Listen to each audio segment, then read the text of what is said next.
bullshit. Oh no, no more bullshit. No more bullshit. Good morning. Friday, you made it to the weekend. Woohoo! Up you get, rise and shine. Let's go. Let's start the day. We've got plenty of things to get to. We've got some awesome guests on this morning. Oh, it's fantastic. And it's beautiful to be alive.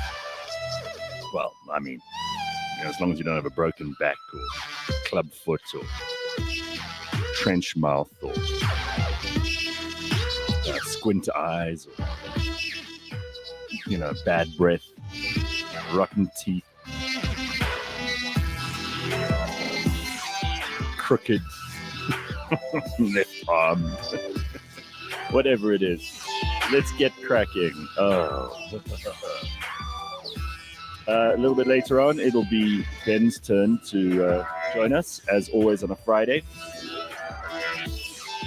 And let us know what you're up to in the comments this morning. There's obviously a bunch of people already up and at 'em, and you can obviously join us. Also, the WhatsApp line if you want to drop us a voice note, because those are definitely becoming a popular part of what we do here. And also on Friday, I get to play all of them. So if I haven't played any during the week, which irritates the producers, then I can get round to today. All right, so weekend and some interesting plans. I'm actually having a very cool dinner tonight with some cool people. I'll be talking about that on Monday. I don't want to preempt it, but occasionally we had a lot of birthdays this week too. I'm celebrating one on Saturday.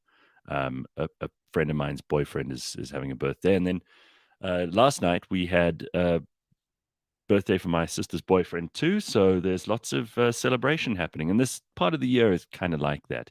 If you've already had some sort of year-end function or whatever, then let us know about that too, because some of these are starting up again in earnest. And, they can come with all kinds of complications, right? I mean, you're partying with people at work, you are seeing them getting drunk, doing stupid stuff. Maybe you've had an office party already to celebrate or just to acknowledge the fact that you made it through another pretty tough year. And some people are having none of those because things are still so tough that they just don't want to spend. I see a lot of companies are. And, I've already shared the story of a few of those that I've been to in the last little while. Some of them are really cool. All of them really cool, actually. And I just love the fact that people are getting back to doing stuff, normal stuff, which is fine and interesting and cool. All right. So quick preview of what we will be doing through the course of this morning so that you can have some idea of what, it's also if you want to skip 15 minutes and wait till Ben joins us or something, you might want to do. I don't know. Some people don't want to listen to what I'm talking about. Some people want to get into that stuff. Glenn Biderman-Pam is also coming in to join us like 7:15. Really talented comedian, actor, and director. And he's just done a bunch of very clever ads. I saw he did one just the other day. It escapes me, and I'll remember by the time he's on later on which ad it is. But I watched this and I thought, what a clever guy. Making some very boring brands very, very cool. Oh, okay, I recall it. I think it's for Checkers. I could be wrong. But there's this guy who's like trying to carry all the packets so he doesn't have to go back to the car. And they're all these brown paper bags and they all break at the door. And all of his shit kind of runs out there. And it's the kind of thing that happens to all of us, right? So if you've ever tried to get everything out of the car at the same time, it sounds like such a silly thing, but I often try to do this. So you'll load this arm full and you'll carry some in your teeth. You'll carry others in your other. You'll put stuff under your arm. Then by the time you make it to the door, you realize you're not going to make it to the door. And then everything goes to shit in a handbasket, and it's not cool. That's the kind of thing he's doing at the moment. He's the director of that ad. Very, very clever. So a smart guy and very funny guy. And we've had him on the show before. He also does a bunch of characters, and he was very prolific during lockdown too, because he just put out some excellent stuff, including something that he did with Ben and Ben's business partner, who you've also met on the show before, Mike Sharman.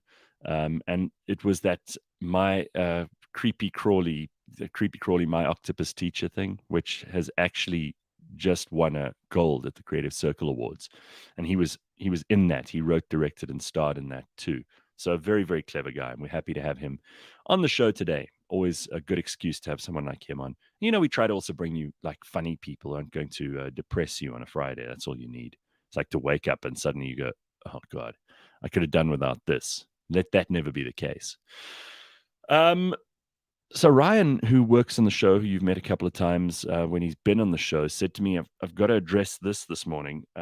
There's something he's interested in. He's a massive like Elon Musk fan. In case you didn't hear that on the show the other day, he was on I think Tuesday, and he said, oh, he's the biggest Elon Musk fan, and there are lots of people who are these fanboys and fangirls of Elon Musk's. And listen, he's the richest man in the world, so he's bound to attract a lot of positive and negative attention. But he has proper fans, despite the fact that he's not an entertainer, he's not a politician, he's not a sportsman. That's what's interesting, is that these guys, these tech billionaires, have become like a new class of celebrity. And only in the last 10 years, because there weren't really tech billionaires, maybe 15 years. There weren't tech billionaires before that. They didn't exist as a category. So it's quite cool to see, people like that who are essentially in business. These would have been software engineering nerds not so long ago. Now they're the most popular and interesting people in the world. And I don't think anyone's going to doubt that this guy isn't clever. I mean, he's also audacious. And if you've seen, there's a brilliant documentary on him, again, the name of which escapes me, but it lays out the sort of risks and the sort of ups and downs that someone like Elon Musk, and there aren't a lot of people like him, so let's just say Elon Musk, that he's gone through. The fact that he's risked it all more than once, all of it. He's prepared to go back down to zero. Now, how many of us are prepared to do that? We may sit and criticize him. A lot of people don't like the fact that he's just taken over Twitter. They consider him a bad actor, that he has, nefarious purposes, that he's trying to do damage to the public square that is Twitter. They see him as partisan. They see him as politically motivated. And all of that may or may not be true. We will see. We'll also see if he makes Twitter better or worse. My bet is that he will make it better, but there's no guarantee, because he is also a fallible human, and something like Twitter almost requires like a divine architecture. And I think a good engineer, a good software engineer, will say, you don't want to involve humans in something like that. It should just be controlled by the algorithms. It shouldn't be manipulated by humans on the outside. Part of the criticism that's been leveled at Twitter is exactly that. Either way, the thing that Ryan wanted me to talk about wasn't how great Elon is, but why he gets all the heat that he's getting for dismissing so many staff members at Twitter, and it's caused huge consternation. Listen, the last companies to freeze hiring and to stop growing, to actively cut staff, have been these massive businesses. And it is surprising to me that Meta, which is Mark Zuckerberg's company, and which has been hiring and hiring and hiring and hiring, just basically putting people in offices for them to come up with great ideas, paying them a fortune. Some of them have just sat there for like 2 years, using the bean bags or the sleeping pods or the coffee machine, or going to the canteen, or, taking power naps or whatever it was, because we discussed how insane it is that these people basically did like 20 minutes of work a day, work in inverted commas, being, oh, I'm going to come up with an idea and then we're going to ideate in some meeting. Meta has just laid off more than 11,000 employees. Now, whether or not that is as substantial a portion of people as the number that Elon Musk has laid off at Twitter is immaterial. It's 11,000 people laid off from Facebook, Instagram, and WhatsApp. That's a 13% decrease in the workforce there. What makes that amazing is that unless you looked for the story, and this one is from the New York Times, it's not nearly as controversial as what is happening with Elon Musk at Twitter. And Ryan wants to know why. He said, everybody's talking about how Elon Musk is laying off Twitter's workforce, but what about Zuckerberg at Meta? And that just goes to show you how there's like an unspoken double standard at these companies. There's stuff that happens. People go, "Oh, that's okay." Just kind of shrug their shoulders, or the information never even reaches them because the media don't think it's worthy of publishing. And then someone like Elon Musk lays off people, and they're like, "Oh, what a tyrant! Look at him ruining everything. He's going to make it all worse. What does he know?" Really? Really? You know better than him? You're the one who can figure out that he should have kept all that like overweening huge staff complement, unnecessary number of people. You reckon you would run it better and you'd keep those people? You who's not even in Twitter? Apparently there were two guys who posed as Twitter employees. They walked out of the office with a box of stuff and were immediately swarmed by the media. They pretended to be two like disgruntled, fired Twitter people. Turns out it was a big hoax. And they kind of did it just to prove to the media that there's a narrative. You know, there's a design in this, that these people who are they're so desperate to hear a bad story about Elon and about Twitter that this is what they do, that they will actually go out and look for a story that doesn't exist. It's stupid, but it proves exactly the point that I think Ryan is getting to, is that if you're Elon Musk, you're going to pick up a lot of heat. You're going to get a lot of noise. This is how biased the media is. We've seen this week with the coverage of the US elections. We had a really interesting insight yesterday from Brooks Spector, who's firmly of the left. He's a fan of Democrat governments. He has made that clear during his time as a diplomat, after his time as a diplomat, which America has a strange system. You know, if you're the British High Commissioner to South Africa, you are actually appointed for a fixed term and you're loyal to Britain rather than to the government in London, because the government could change hands. Or is it? Oh, no. Sorry, that's exactly where it's different. Is that the ambassador? I am getting mixed up here, but I was right in the beginning. The British High Commissioner gets recalled when there's a new government and gets put in, and they're then responsible to that government, whereas the US ambassador has to be responsible to whoever the leader is, which is, there's a difference there. Because, for example, when Donald Trump took over, he put in his own ambassador to South Africa. She was a South African-born woman who ran a handbag business, made a tremendous amount of money, and she was here as ambassador for a short while. And, seemingly didn't ruffle all the feathers, but because she was Donald Trump's appointment, there were a lot of people whose noses were out of joint about her. And you can enter the diplomatic service. You can be in what they call the State Department, and you then serve whoever the president is. Whereas in Britain, as I understand it, and I'm open to correction on this one, you could only serve the government that appoints you in London if you're a high commissioner. So it works in two different ways, and there are many countries that do it the one way and other countries that do it the other way. I think, we've had an interesting couple of situations here in South Africa where we've had appointments, like, for example, the Thabo Mbeki government, or it could even have been the Jacob Zuma administration, appointed Tony Leon, the former leader of the opposition, as an ambassador to Argentina for a while. And, the same government put, for example, Nelson Mandela's daughter, Zenani, in as ambassador to South Korea, for example, at the same time. So you don't even have to necessarily be in the State Department, in American terms, our DIRCO, Department of International Relations and Cooperation. They'll appoint whoever. So it's interesting to just look at that. When a new broom comes in a corporation, they obviously sweep clean. Someone who's appointed as the CEO or the MD of a big business will immediately look at who else is in the executive suite, decide whether they can trust them and work with them or not, and then go about replacing the ones that they can't.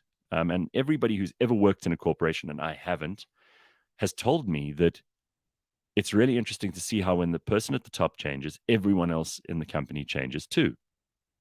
So This doesn't just happen at Twitter. It doesn't just happen at Facebook. It happens everywhere. They come in, they clean house, and then they go about either firing or hiring people as they need them.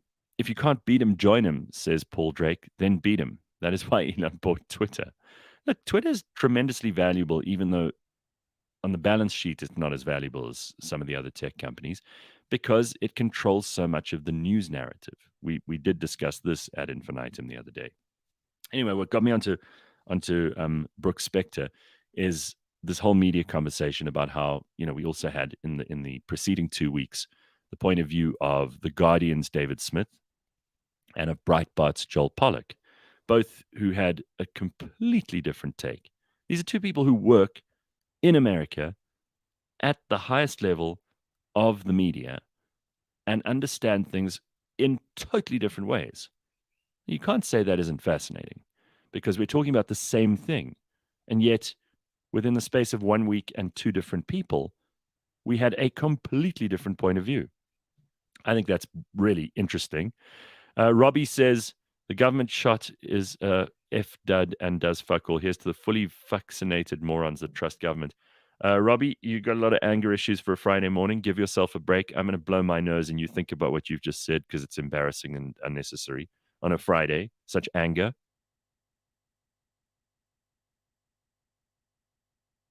There we are. Now I feel better, and hopefully you do too, Robbie. Sanele says, hey, Rebel. George Meany is up saying couch critics. You see, George is also the CEO of a company. And it's very difficult to make these decisions. I mean, nobody wants to, and so many people had to, over the last 2 years, lay off workers. There are still people in society, usually they're not the people at the top of any corporation, who think that jobs are something that are provided by private enterprise when government can't provide them. And of course, there's no such thing as a jobs report where government have increased the number of people in the public sector. That's good, because what that is a tax expense. It's a government expense. It's not a net good for the economy. It's a net cost rather than a net income. But a lot of people go around with this misgiving that it is the job of private business to give salaries to people in society. It's pretty stupid and insane, right? That's not what it's there for. That's not why anyone creates a business. People create a business for a number of reasons, but I guarantee you, unless you're an NGO that is only there to pay salaries, which makes you a pretty shitty NGO, this also came up in conversation this week. You don't just hire people to pay them a salary.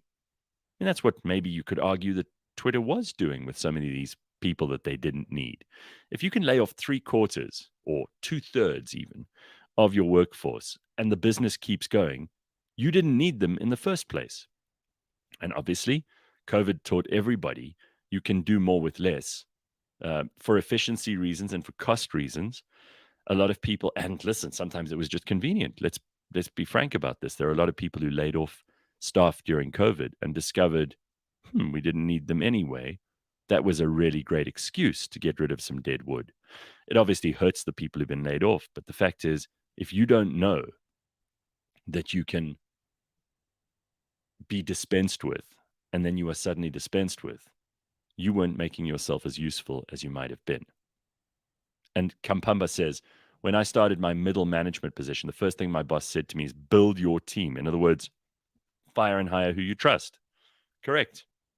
And this is what people, and that was a middle management position, Kampamba. So as you go up the ladder, you'll have to do more of that. Ultimately, building your team at the very top will be restructuring the whole business and hiring and firing a great many more people, which is why in South Africa, with employment law being so complicated, the labor law is a whole, labor lawyers are a class of lawyers in this country. It's a huge industry just to know what the labor laws are, how often they change, and how regularly they're updated, how you work with unions, how you negotiate with the private sector, the public sector, how you can hire and fire people. It's much easier in a country like America. You try laying off 3/4 of your workers in South Africa if you're a big corporation. You are asking, bring in a team of consultants. There are going to be lawyers knocking on every door in the office. It's going to be well nigh impossible. So for him to be able to do this in America is a whole lot easier and less mercenary than you would think. In America, people get hired and fired all the time. You've seen in the movies how they literally walk out of the office with a box of stuff on the day they get fired. That's it. You clear your desk, you're out. In South Africa, you you go on gardening leave for a few months. There's an investigation, and this is for the crooked ones, right? Who you know you need to get rid of. For the good ones, I mean, the runway to get rid of someone, and I'd love to hear from business owners, is just it's insane. It almost costs you less to keep a person who you've hired, depending on the contractual terms under which you've hired them, than it would cost to get rid of them, which is just crazy. That's the kind of uh, it's a not even obvious and sensible way of handling things, but that's the sort of legislation and environment that we operate in South Africa. So, I mean, back to George again, who I said, I like hearing from because he actually runs a business. He says employment and income is directly proportionate to the value you add to other people's lives.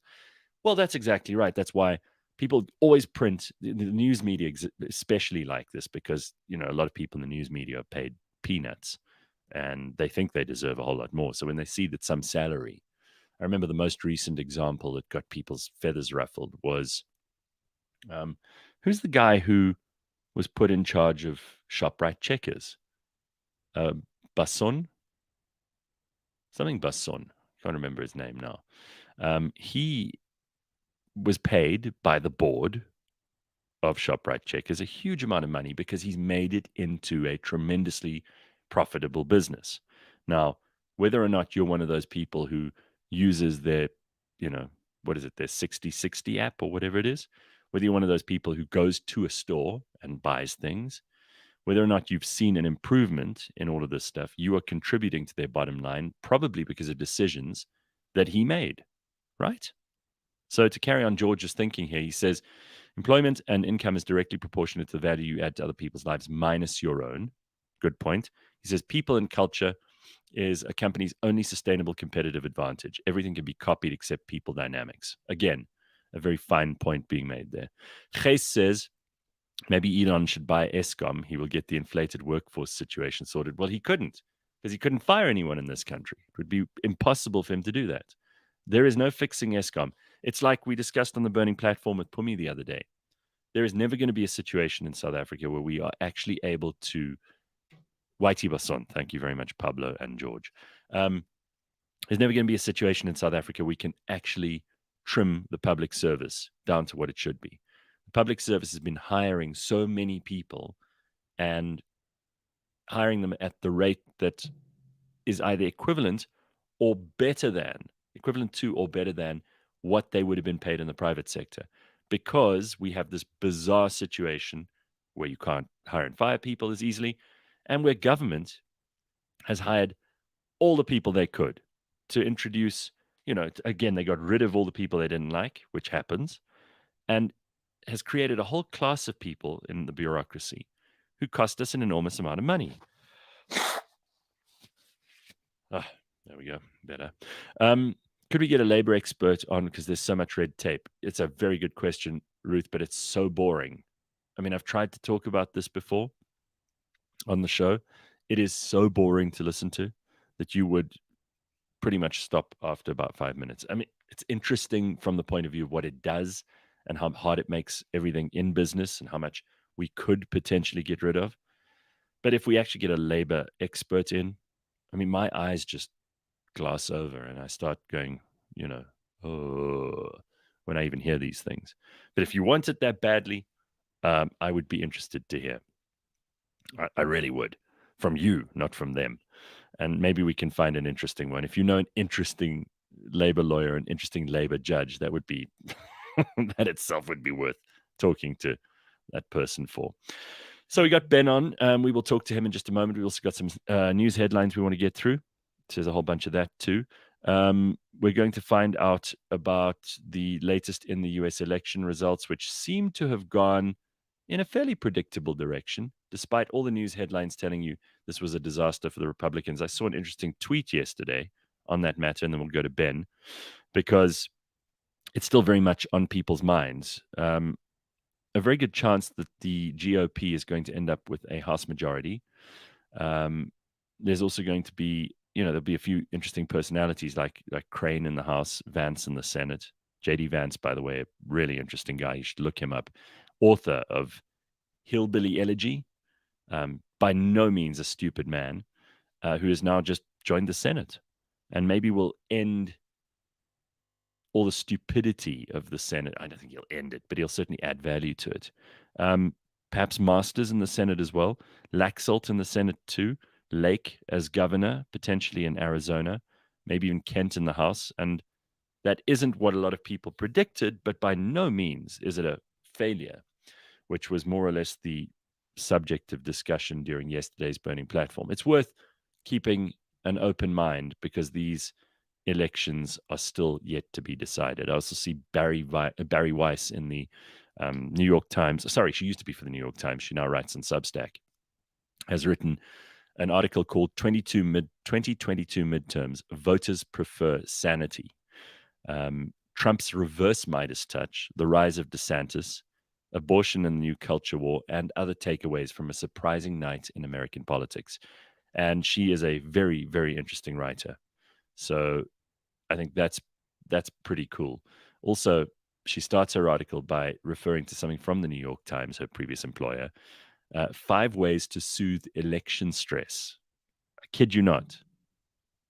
This is a real thing. They actually published a real article. They want to be taken seriously. This is supposedly the most credible newsroom in America, the great New York Times, that so many people have held in such high esteem for more than 100 years, have written an article about 5 ways to soothe election stress. I mean, if that isn't the most ridiculous thing you've heard, because what they're doing is urging anxious Democrat readers to brace themselves for a widely predicted Republican surge. It's childish beyond belief. So I think that's all we'll fit in about the American elections this morning, but I'd be remiss if I didn't bring it up. And Beth agrees with me that Barry Weiss is incredible, well worth following her Substack on the internet. You can actually subscribe to it, which is what I've got, and that's how I know that she's just written this article. Hey, Ben, what's up? Hey, Gareth. Good. I fell asleep for about 3 minutes there, but otherwise good. Oh, all right, because you don't care about the U.S. elections. Well, look, people always find a way to fuck up their day. And I totally get that election stress thing because people are losing their minds about this stuff. They're losing their minds about people who are really inconsequential to their lives, and they're only going to be disappointing. Get excited about your friends. Get excited about your family. Get excited about your pets. Not some dickhead who's about to run for office. That guy never did anything in his life. That's why he's running for office. Right. You've provided me with a perfect excuse to get excited. So what are you excited about this Friday morning? And what are you excited about at this time of year besides the obvious? Oh, so much, Gareth, so much. But today I am driving to Hazy View into Kruger because it's a family holiday. Now, we don't really do these much as we get older. Your parents, or is it the whole family? Well, my sister's never really part of the family vibe because she does her own thing. You know, she's kind of created her own tribe. So when we do family, it's predominantly just my brothers and my parents. But my mom turns 70 today, right now, the 11th of November. My dad turned 70 in March. So it's the big year for them. And yeah, we're going to go away, which is quite cool. You know, my middle brother immigrated, sort of came back a little bit. So I haven't seen him in a while. So yeah, it's just going to be, and then my other brother and his daughter. So it's going to be a proper family getaway. We're coming back on next Friday. And it just reminds me so much about, you know, when you're a kid and you get excited about family trips. Provided you got a nice family, obviously. You know. Okay, yeah. There are two provisos for this. Number one, yes, you like your family, you get along with them, and number two, it's a holiday that you really want to go on, as opposed to, like, let's say they're forcing you to go on a religious study camp or training you for jihad or off to see grandma who wets the bed. Like I'm so hugely. Right. You know, like your family is never perfect, right? No one's ever will be, and it's a good thing they're not. But I'm so incredibly fortunate when I look at my family I don't have that extended family, right? So I haven't got like dickhead cousins that I might not like. There's not like weird aunt or anything like that. It's just here.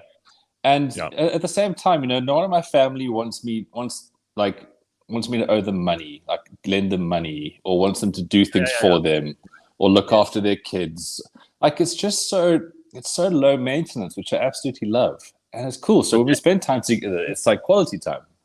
You do acknowledge though that that's pure luck.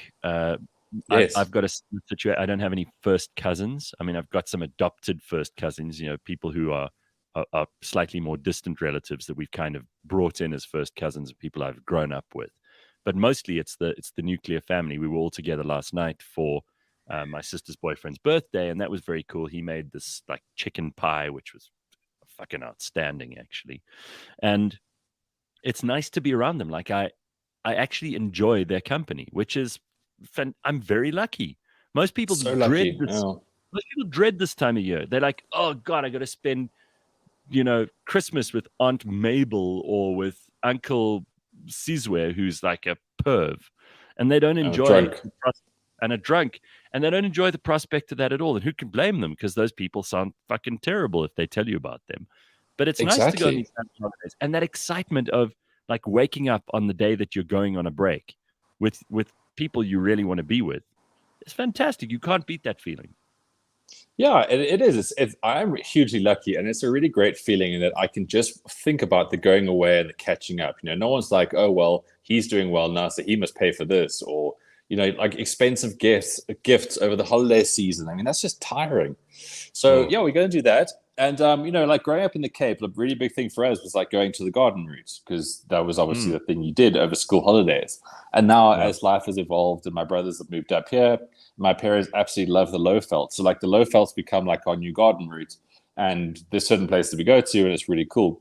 But then it made me think about like travel and how we kind of package travel nowadays. And ever since Instagram became such a big part of life, many people only consider travel to be this purchase, okay? This like consumer thing where you have to go to Paris, or it has to be this resort in Mauritius, or it has to be something that is like a big wow. Instagrammable. It has to be something Instagrammable. I watched this series, brilliant series, which I know it's old, so don't criticize me. Old by, you know, in terms of it didn't come out like this month or last month. It's called White Lotus. It's about this resort in Hawaii and these people. It's actually really, really funny and really clever. But there's this one point where this newlywed couple are at the resort and they're trying to make it romantic. The guy is trying to make it really special for his wife. So he wants to organize a little dinner, and he actually uses the word Instagrammable at some point. He's like, you know, can we do it somewhere really cute, really beautiful, really romantic, really lovely? And then he says, you know, somewhere that would look great on Instagram. And I felt like my soul leave my body for that second. Yeah. Because so many people just want to post an Instagram picture of where they are to prove it to people they don't even know who follow them on Instagram. And I don't want us to go down this rabbit hole, but we were just talking about how there are some people that you wish you could fire from a business, and that Elon is at Twitter. And I love this comment from Yonda, who says, "Thank you, Ben. Those are weak people and wish we could fire them out of our lives as well." Well, the other thing you can't fire, not only in South Africa is it impossible to fire people who work for you and aren't doing their job, but you can't fire family. So, no. So to tie the two together, Instagrammable spots seem to be the priority, and also you just got to get used to the people that you belong to as a family, even if you don't really like them, and you got to grin and bear some of those relatives for a couple of days now around Christmas and New Year. Sorry, that's just how it's going to be. It's like the labor law won't let you fire them. But you know, this whole thing about Instagrammable travel, it puts travel out of reach for so many people, because when they think of travel, they think of this really expensive thing. But I think in that respect, they're missing the point of what travel actually really is. It's about getting away from you every single day. So over the next 7 days, I will definitely have Instagrammable moments. I mean, I'm going to the Kruger Park. That's amazing.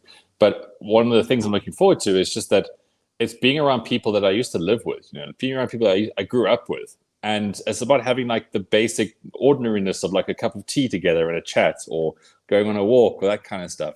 And sometimes we just need to kind of remind ourselves that travel should be something that can be so basic. It doesn't always have to be 6 stars with perfect filters and sunsets and all that kind of shite. Just getting away, it's so good for your soul as well. Right. Do you give a shit about Black Friday? No. No. not in the absolute slightest, because I'm a massive fan of valuing your time in life. And if you're going to spend hours online trying to save 15%, well, why don't you just pay full price and save 3 hours? Right. If you value your time. Time is more valuable than money. It should be to Completely. anyone. Completely. Even if you have no money or you have lots of money, your time should be more valuable. You can never replenish the time. Right now it's ticking, and you've only got so many hours on Earth. Some people have only a few, some people have many, but you don't know. So why waste any of it? Yonder just wants to throw this in because I disagree, G. I have banished and fired a few family members in the past 4 years, and they don't exist in my realm. Life is even better without them. Well, that's also that's a good move. I'm not one to say turn your back on family and chase them away, but if they're not adding value to your life, you don't need to see them, right? No, I totally agree with Yonder. I'm full merit. When I talk about my family being nice, it's on merit. If they slip up, I'm still not going to see them. So there's no loyalty there. It's all just down to merit. They have to keep adding value. And the thing is, no, and that's got to be the case, because then that's how you approach things as well. I mean, that's just how it is. It's how it should be. We live in a world where you should be married 24/7. I don't care what your last name is. If you're a prick, I don't want to hang out with you. Spot on. At least you can say that you're an equal opportunity offender then, right? All the time. You apply the same rules to everyone. There are no special rules for family. You don't get a family discount. Absolutely not. If anything, you should do better so you get scrutinized harder. Right. Sean agrees with you. He says, Ben, you're right. We live in Bulgaria and coming back to South Africa in December just to spend time with family and friends. Well, that's cool. Yeah. That's very cool. Which is, I mean, it's great if you go to the Maldives and you can stay in one of those huts, but also, it's boring after 2 or 3 days, isn't it? Now, that's what I don't... Okay, you just brought up something that I really wanted to discuss, and I forgot about it the other day, because people are planning holidays and people are talking about where they're going to go if they can afford to and what they want to do. And even if you just fantasize about it, it does make you feel a bit better. But sure. I don't understand these people who say they just want to get away. And I mean, obviously, there's a part of all of us that wants to go and get away to that cabin in the woods and just see if we could be mentally strong enough to not have a signal, to not have other people around us, to try and live in total isolation for a little bit. It's a very magnetic and exciting prospect. But the reality is I would go insane if I were on my own in the middle of nowhere for more than a week. And at a week, I'd be pushing it too. I spoke to 2 friends of my parents. Look, they're a lot older than me. They're a lot older than most of us. But they like going to this place. It's some beautiful sort of undisturbed natural part of South Africa with it. It's all very simple and straightforward, but there's nothing to do there. Oranje? No. It's somewhere in Mpumalanga. So it's very pretty. And they said that it's naturally beautiful. It's a very awe-inspiring and kind of grounding place. But they went there for 2 weeks. And these are not people who do activities. Okay. Understand. It's they're at an age where you're not going to go and swing from a bridge or bungee jump or skydive or swim in the hot pools or anything exciting like that. This is just a pretty place where you live very simply. There is nothing fancy. You take your own food for 2 weeks. I think I'd get quite bored. Yeah. Well, I mean, on the face of it, I think I would too. But this is another thing about travel. It teaches you about yourself. So maybe they've always wanted to do that. And then it's oh, actually, I am this kind of person. But you'll never know unless you travel, right? You never know unless you go to these places. I know I don't want to go to India because I feel like it's a toilet. But maybe travel to India will teach me something that I need to do. I still don't want to go. I still think it's a bit of a toilet. But, it's just the greatest thing in travel. Yeah, but these people have done this for the last 6 or 7 years in a row. Obviously, they love it. Closet nudists. I don't. Maybe they're nudists. Maybe it's a nudist Yes, colony. they're obviously That's cool. nudists. Okay, so when they go, is it around full moon time? Sorry, do we even have nudists in South Africa, like serious ones? Yeah, Like, but it's not very glamorous. It's not very glamorous. It's like caravan parks somewhere horrible. It's not like what you think. Yeah. Oh, that's not good. I don't know how I know this, but yeah. The prospect of that does not make me very happy or excited. I mean, not at all. No. So, Gareth, another thing about travel is like, obviously I just mentioned the whole family dynamic, and that's cool, or it's terrible. But like travel is also like a social activity, right? So, when you travel, you have traveled over the years with different kinds of people. What do you think makes the best kind of travel person? Like, is there sort of like a criteria that you think that people should look into? Because if you can get the right sort of experience, the right person, it's just even better. I've said on the show, because I just went with her to Turkey, that my business partner, Rena, and I travel extremely well together, despite the fact that there's more than 20 years between us, or at least 20 years between us. We are, we have a similar sense of humor about a lot of things. She is able to walk, as fast and as far as I am. We have very divergent interests, but we find like it's quite cool to have each other to travel with. And that is despite the fact that neither of us are married. And people always think it's very weird that we would travel together. But a lot of our trips have been business, and we realized we enjoy those. So we like going to other places together. I've also been away with, and she and I get along really well. If we on the rare occasions don't want to see each other or do anything, then she'll do her thing and I'll do mine, or we just won't do anything on that day, and the other one will get on with whatever they want to do. So it's very like laissez-faire. But I also go away with family. I've done that a couple of times, proper family holidays like you're going on now.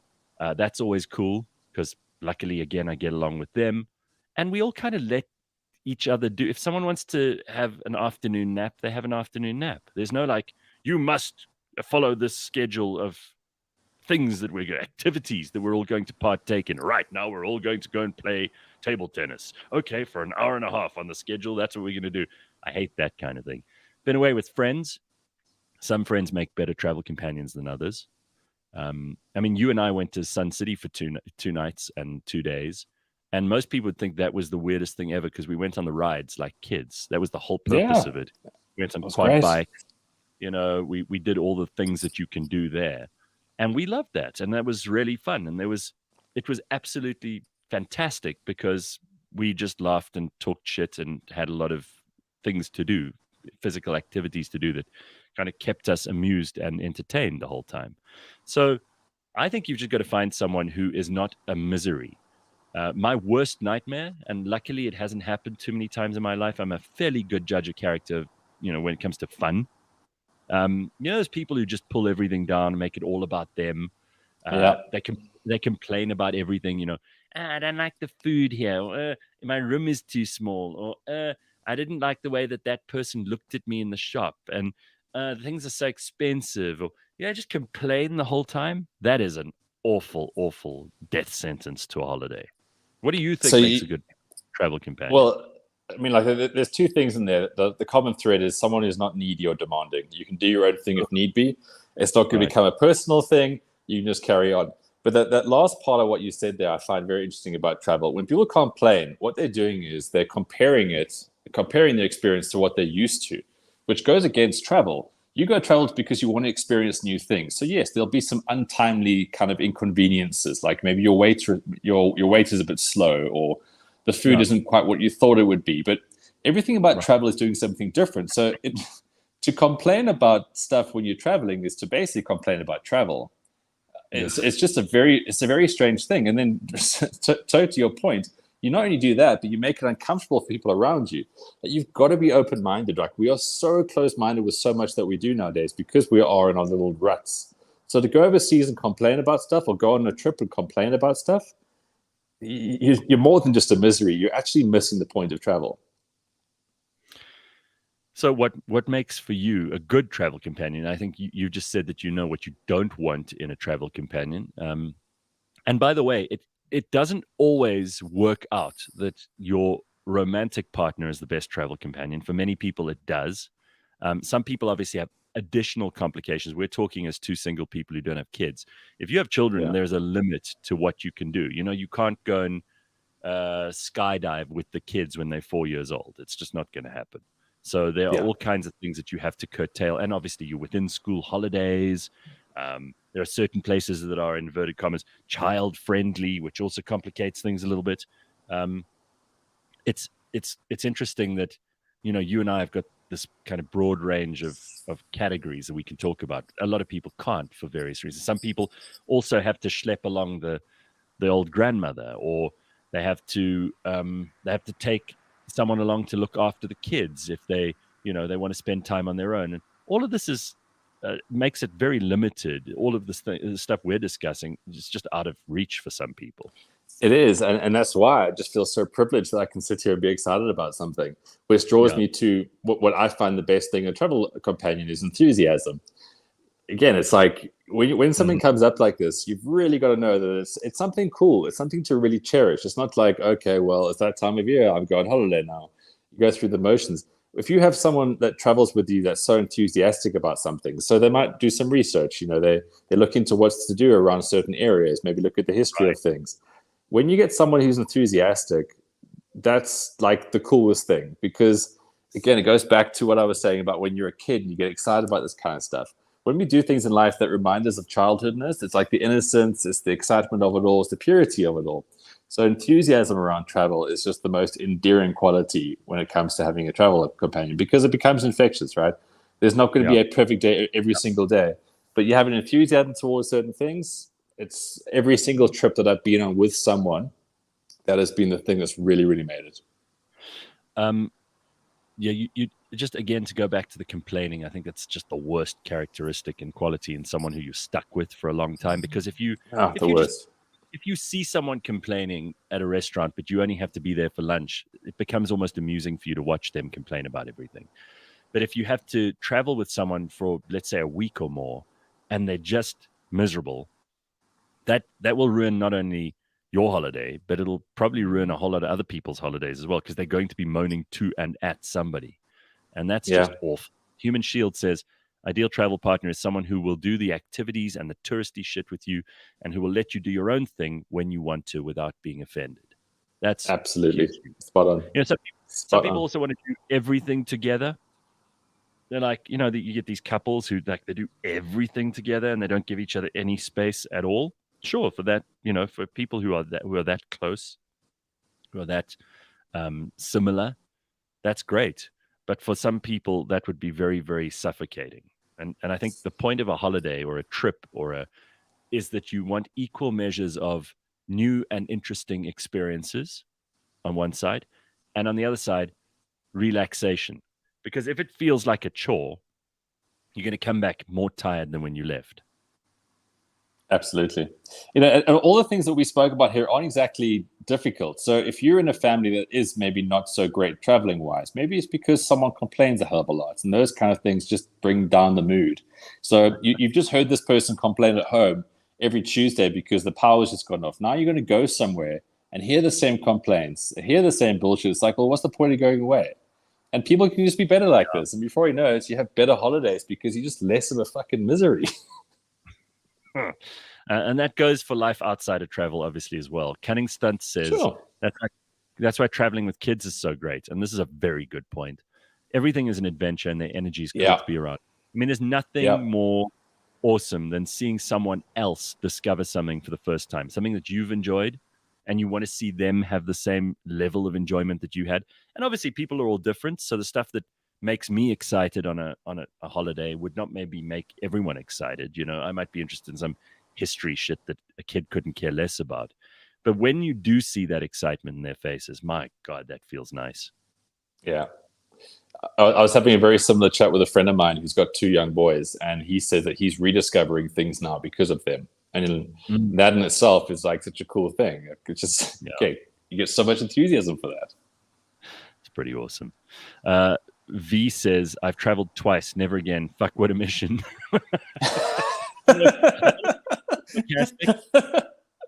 But that's another thing, right? Is that obviously a lot of people find that the logistics and the organization around travel is exhausting.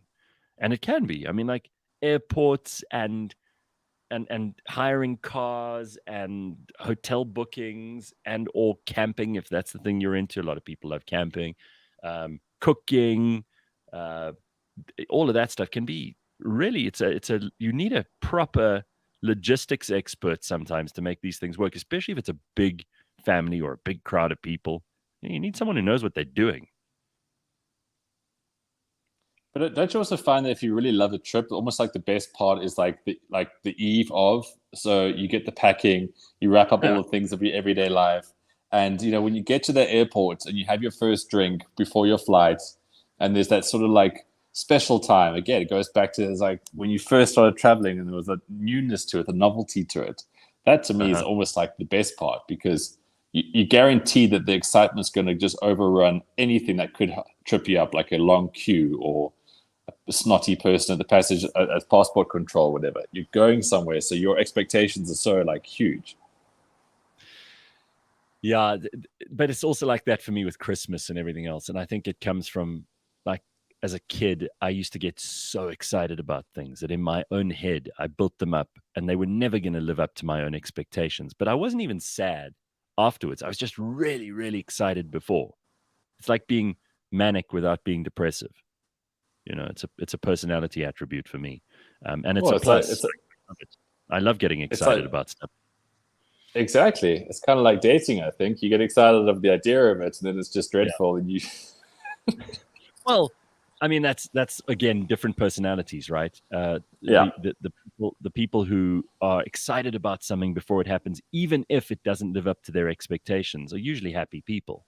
The people who approach everything expecting it to be okay, and then when it ends up great, are always thrilled, but they obviously have bad intentions before the fact. And then there are those people who they just assume everything will be worse, and usually it is. And then they come out of everything going, oh, that wasn't as good as I thought it would be. I knew it would be this. I knew it would be horrible. I just knew. I knew that food would be shit. I knew that plane would be uncomfortable. I knew that hotel was going to be horrible and dirty. I just knew, and I knew that we wouldn't have a good conversation at supper. You're like, yeah, I know something about you. I know you're not going to be fun to be around ever again. Last time, motherfucker. And that's why we should be able to then cancel family members. If you got anyone in your family who is just like that, and there are plenty, you have every right to never spend time with them. Right. Make this the holiday where you decide that. Shani says, on holiday trips, I irritate people because I can become too exuberant. No, I love excited people. I'd rather have that than moping, moping sad. And I absolutely believe her, because she wrote that all in caps. Yeah, Shani, we know. We get you. Okay. Cabello says, morning, brethrens. But then Sibanda says, I got kicked out of a nude beach in Perth. First of all, what are there, like nude officers in a nude beach? Are there nude managers that manage the nude? Sibanda said, guess what? I'm just going for too big a schlong. Obviously scared the crap out of the Australians. Well, everybody's asking now. Yonda says, is it for not being nude? But we're going to find out, because we're not going to leave it at that. You better answer the question. So, Sibanda, we want to know, why were you kicked off a nude beach in Perth? And also... Because it wasn't actually a nude beach. Maybe that's the answer right there. Wouldn't it be funny, though, if there were, like, the nude police, that because they follow, like, nudist colony rules, that there are a whole lot of things that need enforcement. Like, for example, you are allowed to lie in this area. You're not allowed to lie in that area. You are allowed to be with your wife or husband, but you're not allowed to be with someone else's wife or husband. There must be rules. But obviously the nudists themselves know it. I just want to know if there would ever be management in a place like that who'd come over and go, excuse me, sir. Absolutely. We've noticed that you are attempting to wear clothing, or that you've been aroused by someone else's wife, we're chasing you off the beach. How does it actually work? And if it did happen, how would something like that occur? Yeah, it'd be really funny. Like you forget to take off your shirt, and someone just starts blowing a whistle. Hey, you take it off. Take it off. Yeah, they run over to you and start like, "We're going to arrest you." And like, what are the repercussions? They only really have one thing. There's only one punishment, and that's you have to leave. Which might not be the worst thing, considering the quality of most people at such places. Maybe Sabanda's gone quiet, by the way. We don't have an answer now. So thanks very much for leading us down. I genuinely believe that Sabanda it's Perth, right? It's a very conservative place, mostly full of South Africans who just wanted to leave. Right. They don't have I'm going to guess they don't have nudist beaches. And he just decided that this is going to be a nudist beach. All right. Well, if you don't answer, we're just going to make up our own answers, and they'll always be more interesting than the real story. David John says maybe there are rules about being overweight and nude. There should be. Yes, I agree with that. Yeah, you should earn the right to go nude. Oh, okay. Sabanda's kind of answering the question. Ben, you were right. It's me, a.k.a. Mr. Big Balls. Okay, right. So it's because he's just enormous and frightened the Australians. That's probably what it is. I would love to carry that discussion on, obviously, because it's fascinating and we haven't mined it enough. But we've got to take a break. We will be back with some more. We've also got Glenn, Biderman-Pam joining us in a short while. You and Mike Sharman have worked with this guy. He's really funny. He's really clever. He's really cool. He's absolutely amazing. Yeah, he's absolutely amazing. I think Mike's actually got a crush on him. I don't really work with Glenn. Some more on Mike's side of the business. I think if Mike had to turn, I think he would have co-opted into Glenn. He would, or if Glenn had to turn, he would take Mike with him. Well, you can ask him that question. I don't know what it's like on that side. I just know from Mike's side. We'll ask him just now. He'll be joining us, and Ben will be with us until 7:30. Stick around, cliffcentral.com. Friday morning, The weekend is here. Yay. This week on the Auto Trader podcast. First things first. You are Ben Pullen, correct? I am. Last time we checked. Yes, and you're currently still the chairman and founder of Smart Mobility, correct? I am, yeah. There's been a few changes actually since I came into the ghost town office back in the pandemic. It was just the three of us. Yeah. So I guess the main thing is that the portfolio of events that I had built was basically taken on by VUCA Group, which has been a great opportunity for us to basically build on what we had already built. Catch us every Monday at 9 a.m. on YouTube and on autotrader.co.za.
It's the decade that just won't go away, mainly because we won't let it.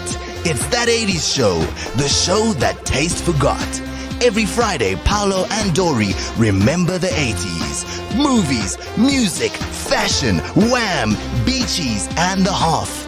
If it was acceptable in the 80s, it will get you cancelled today. That 80s Show, new episode every Friday, live or as a podcast on cliffcentral.com.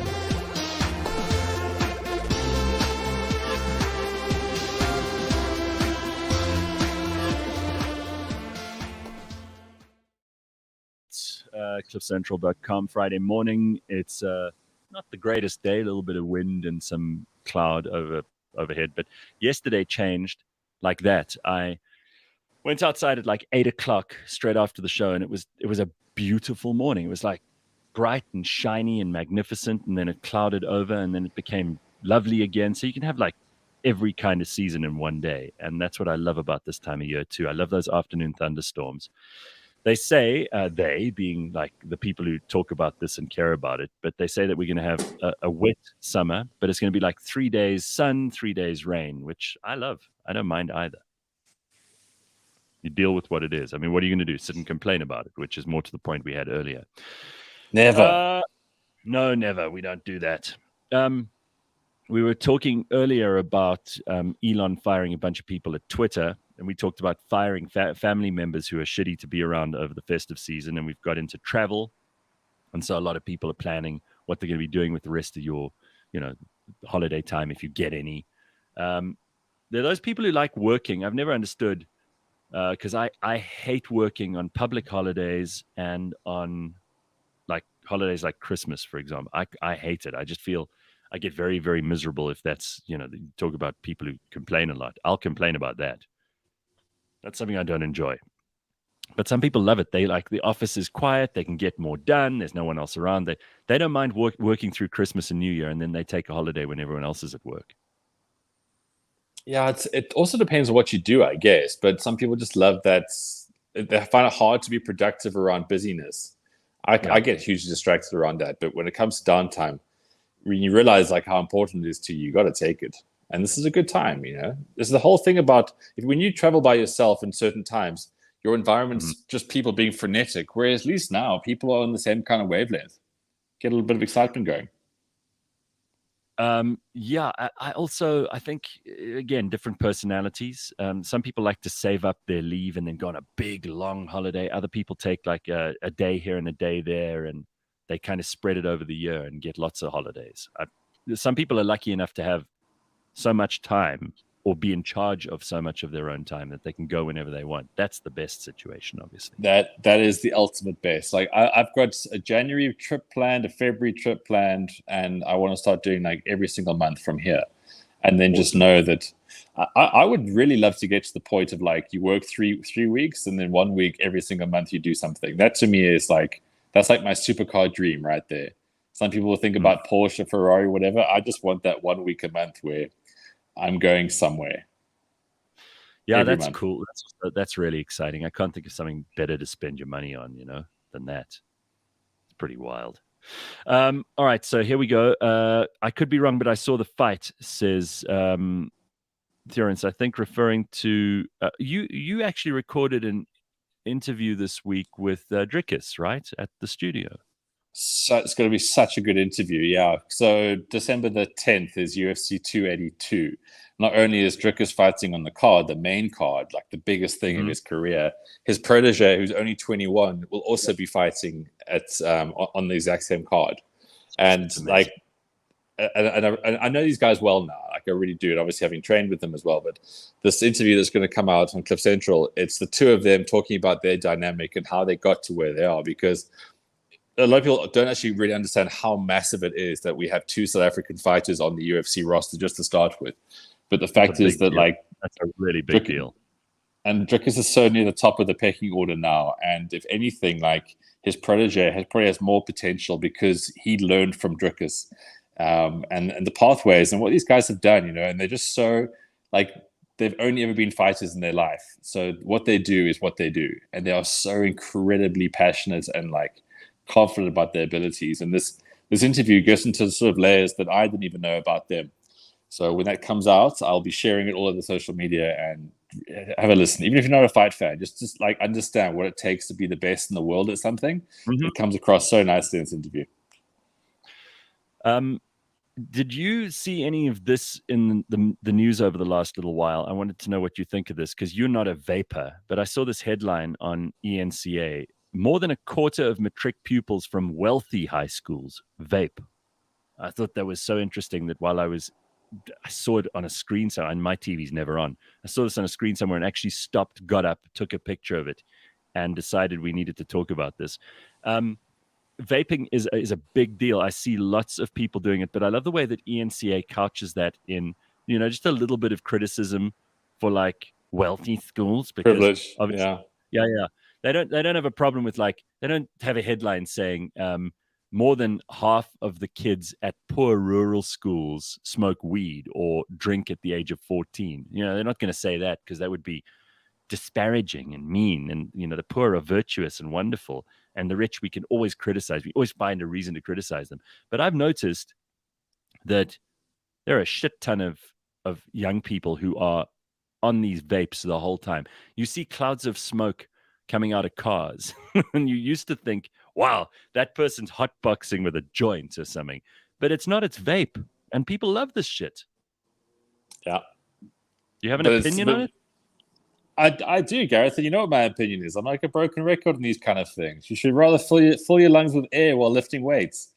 This whole vaping thing is like, it's so, like, all the clinical tests have come out that it is really bad for you. You're taking in so much of this stuff, such great volume, at such great times throughout the day. You are going to get the lung disease and those kind of things sleeping through. But it's almost like it's been disarmed, because cigarettes, we know how treacherous and fatal they are. But vaping is really on the same kind of thing. But because it comes in these different smells, and vapes are cool, and there's lights in them and all this kind of shit, it's just become like, oh, okay, well, this can't be that bad for you. But it's actually worse, because you got to just think of volume. You're taking in so much more smoke all the time because it's so far not as bad. But with kids do this all the time, and kids, they're about to peer pressure, right? Because it's all very tribal with kids. It's really bad.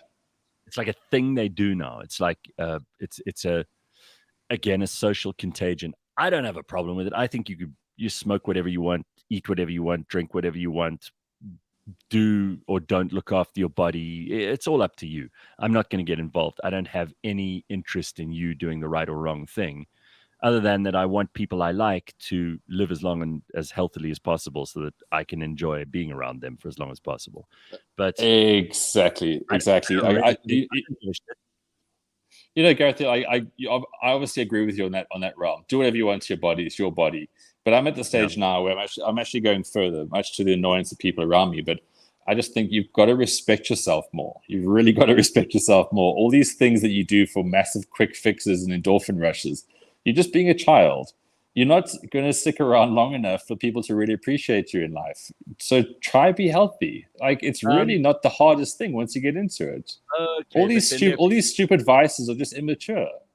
There are these people who go a step further than you, though, and they're usually the kind of people who run for political office, who think that it's necessary for them to make rules around shit like this, because they're like, well, we have a social responsibility. Now, this is where I really get pissed off. I don't get pissed off with the vapors or the smokers or the drug takers or the drinkers or any of that shit. But I get annoyed when other people start telling people they're not related to, who they don't have any authority over, what they should be doing in their spare time.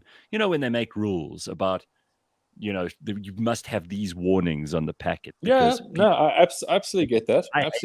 I think let people make bad decisions or good decisions. It's got nothing to do with the government. And I will agree with you forever and ever, but I would be an absolute hypocrite if I wasn't going to dispense information that I've digested myself for betterment of like how you go about your days. So when people say, oh, how bad can it be? Do what you need to do. It's like, yeah, but you could also do a bit better.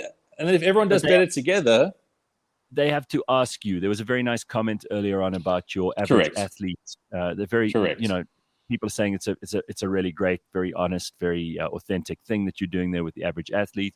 But those people are subscribing to your content, and they're obviously coming to you and hearing what you say because they value your opinion. But you know where this is going, right? You know where this ENCA headline is going. Because there are a bunch of people, I think that might be like, I don't know, Sally Burdett sitting at the desk or something. She's like R.K. Burley.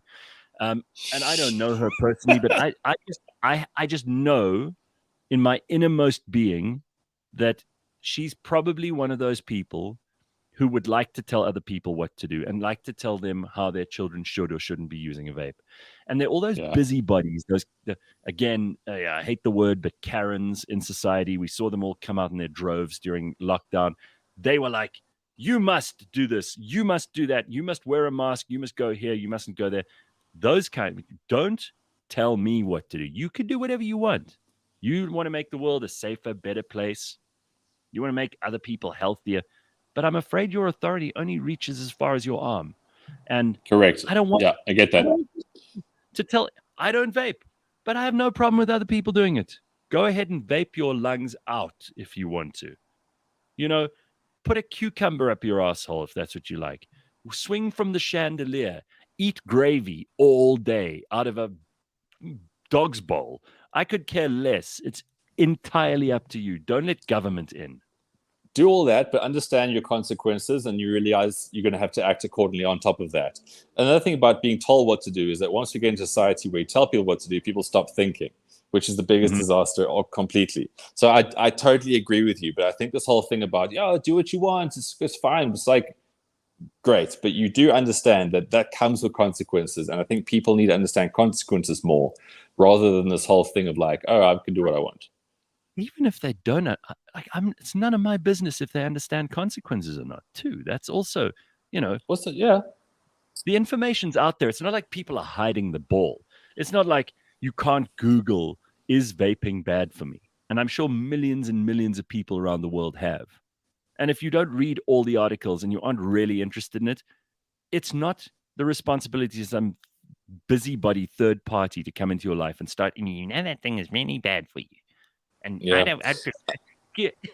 I'd prefer if you didn't smoke near my children. Like, it's a weird thing. I mean, like, look, it's a very simple argument that we're making here. It's like people should never be told what to do. Go ahead, make your mistakes in life. What I find difficult to kind of comprehend where I am at 41.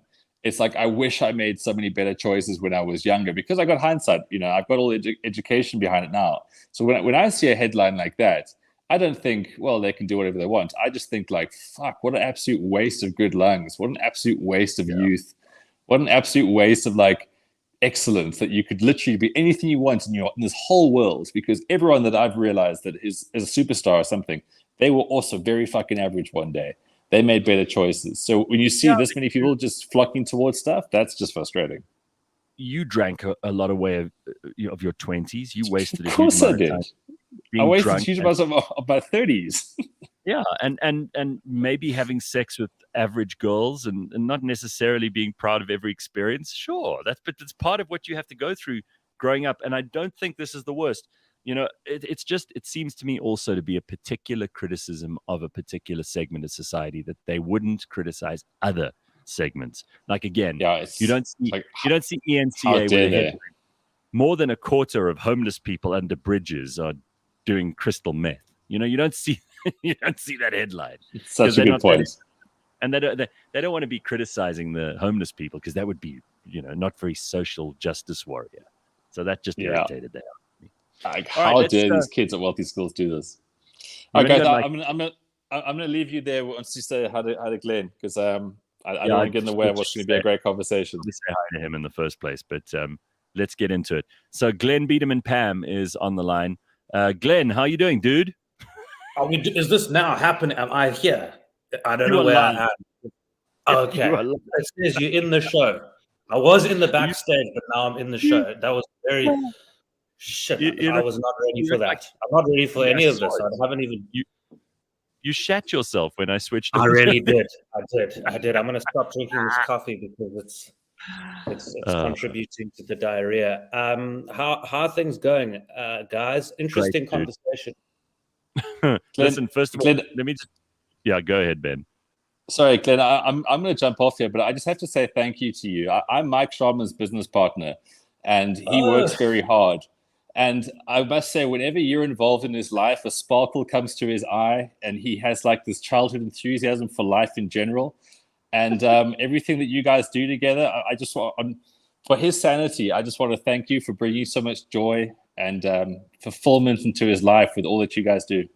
And I want to thank you for bringing me so much money. I appreciate that so much.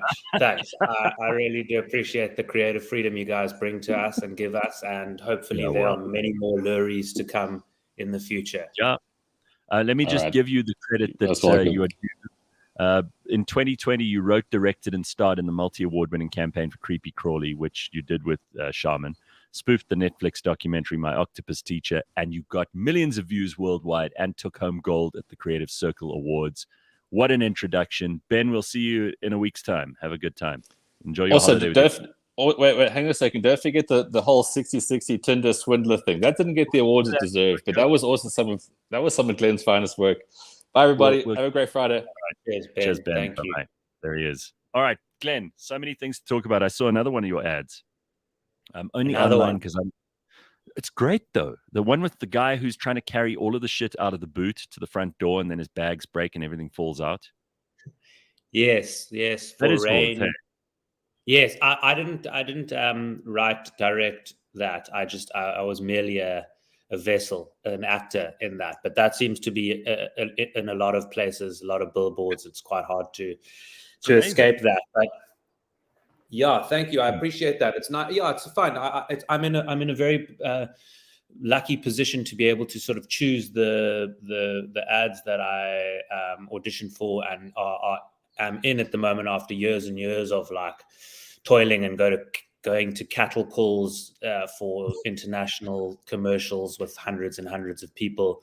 And now it's really great to be able to be called up and say, would you like to do this? And it's fantastic. So thank you. I appreciate it. Straight off the bat, Clint from the Val wants to know, is this guy the voice of the Toyota dog? Because if he did, that's your friend. That's your friend Chris Forrest, Gareth, who I think you know quite well. Okay. Yeah. Nice. So he's back in action, and he's very happy about that. And so is his bank account. Very sweet awesome guy. Good comedian. Are all of these ads good money, or are some of them cheap and nasty? No, listen, geez, it's difficult because for South African actors or just any actor anywhere, the initial fee can be very attractive to I'd almost misread that person's name, Cunning Stunt. And does look quite big. Even the international commercials can be large, but the big problem is that, well, it's not a problem, it's just life, that the actor only sees 60% of that salary, because 25%, if you are in that bracket, which is one of the lowest, goes to tax, and then another 15 to agents. So like you can see a massive like Kia commercial, like whatever it is, 120, 160, and you think, oh, that's amazing, and then you're left with not much of that. So it's quite disappointing, but there's a fair going rate in South African commercials. Again, depending on your kind of your experience, and depending on your following is quite a big thing now, because now they're getting an extra however many thousand followers, seeing eyes in front of that content piece. So it all really depends, but a lot of fun nonetheless. Well, you've done. I mean, I'm great, thanks, dude. I'm as happy as can be. Yeah, I'm just. I love this time of year. I'm happy. But I've been happy from. I'm just lucky. I'm one of those people who wakes up happy. That's amazing. Is this your house you're in now? Yes. Wonderful backdrop. One of the best backdrops I've ever seen. Beautiful. And it's not fake. I promise. Like, these are actual books. Actual books, which you still yet to read. No, I've read some of them. Here's Evil in War. Yeah, I've read most of them. What do I do? Think I keep them around for decorations? Evil in War. Yes. This is bloody fantastic. I read this, I don't know, 8-9 years ago. I read a lot. I love them. That it makes sense, because your vocabulary is large and you're a very intelligent man. And I do know Ethan War. I think that he's related to Steve War from the Australian. Very good batsman. I think it's his cousin who didn't quite make it, but he played AFL. Joking. So good. Well, I'm glad you will.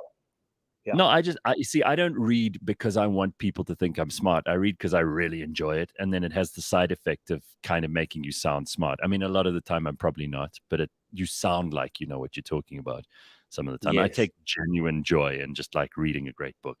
But I was at dinner with the family yesterday, and someone said that they're listening to audiobooks and there's a guy, he's listening to Pride and Prejudice, an audiobook. And he said it's the most awesome thing, because he doesn't want to sit and read the actual book, but he can do this while he's driving to and from work or whatever. And it's like way more fun. And you don't have to be reading the books like I do, for example.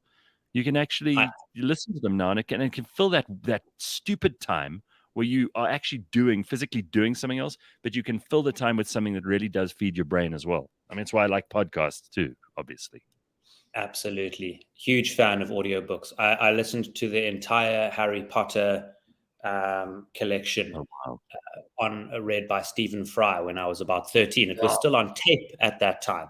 My mom and I used to listen on tape on the way to bar mitzvah lessons. That's how she used to lure me in. So no, I've been listening to audiobooks for great. It's for those maybe slightly more dyslexic people. Well, or maybe not, but for me, I struggle with that. So yeah, big up to audiobooks. What's going on the show? How does it work? So there are people who there's no real plan, Glenn. I mean, we just we talk shit every morning, and some of it is about the news, or it's about something that's going on in our lives, or it's about something everyone's talking about, or it's something that's on TV. But you asked me the question. You were like, "How are you?" And I could tell that was a very genuine and sincere "How are you?" And I gave you the straight up answer because, first of all, it would be boring for me to like linger on that question forever. But how are you? I mean, like you're the guest on the show this morning. People want to know how you are. I'm the guest. It's very early for me. I mean, I'm usually up at about this time, but not usually being sort of call it interviewed or chatted to. So the brain's a little bit slow. Yeah, it's a horrible interview. No, it's ridiculous. But yeah, I'm well. I'm very excited for the upcoming year. We know there's Tali Babes season 3 coming up from a work perspective, which I think drops as if I'm fucking Kanye, not Kanye, Drake. Be careful of Kanye. He's not never anti. Kanye. He's not. Our people aren't happy with him at the moment. We've got ribbles with Kanye. Yeah, to say the least. That's funny. So he won't be watching Tali Babes, but for those of you who are fans, it's a phenomenal season that's coming up. There are so many twists and turns, and reading, for me, it's always interesting as the actor that the first time I watch it when I read the script, which is always an important part for me. That's the only time I can ever watch the show with fresh eyes. And talking about reading, I was flipping glued to that script. And just to see the kind of the stories, there are way less characters in this season. So the core characters are way more intermingled and within each other's sort of character arcs and journeys. So there's a lot more interaction between Tali and Rail, and Taryn is very active in the show. Rail's your character, right? Rail is my character. Since we're talking like Kanye and anti-Semitism and for rebels and things, I remember when Julia, who is Tali, and she's brilliant. She's done a ton of other characters, and she's a very, very talented actress, and also I suppose she's also the chief writer. Obviously, she developed this whole idea, right? But she obviously takes ideas from all of you. It's like anything good; it has to be a little bit collaborative. But in the beginning, didn't she get some shit from people who were like, "You're not a real Jew and you're mocking us"? Because you know how people can be super sensitive. Not all people, but some people would be. Did she get any of that in the beginning? Because I recall something to that effect. There were like some people who were thinking maybe she was like mocking, Jewish stereotypes and shit, which, by the way, is the source of a hell of a lot of good comedy. And I don't think we should be so sensitive about it. But people were, right? Of course people were, Gareth. It's now. People are going to be everything's about everything. So, yeah. So but yeah, you are absolutely right. But it actually started even a little further back with Suzelle. People said, yes, Suzelle DIY. Oh, but you're making fun of Afrikaans people. Yeah.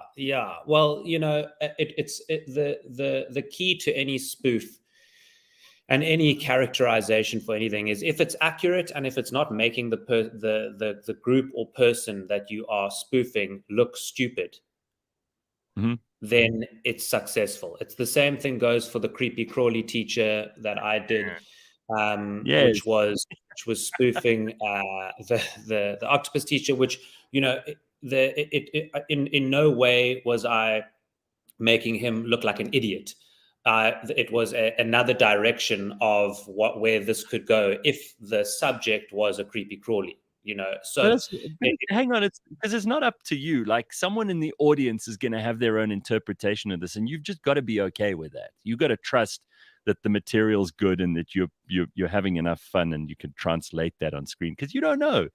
You're not going to try and make the guy look stupid, but to someone in the audience, like, oh, he's taking the piss out of that creepy crawly. I mean, that octopus teacher dude.